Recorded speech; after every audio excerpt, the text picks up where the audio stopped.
සුබ දවසක්. අපි ග්‍රීන් ලංකා ෆාම් එකෙන්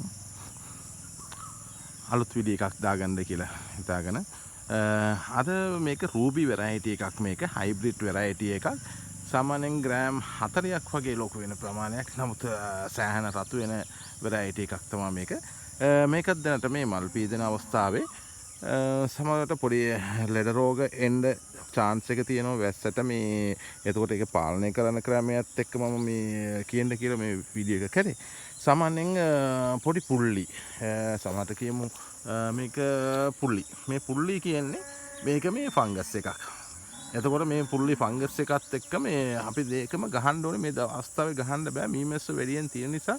සාමාන්‍යයෙන් මේවට ගහන්න පුළුවන් අපිට මේවා කොහොඹ තෙල් වගේ දේවල් ගහන්න පුළුවන්. ඒක දැන් මල් අවස්ථාවේ සෑහෙන ප්‍රමාණයක් මල් ගෙඩි හටගන්න කාල නිසා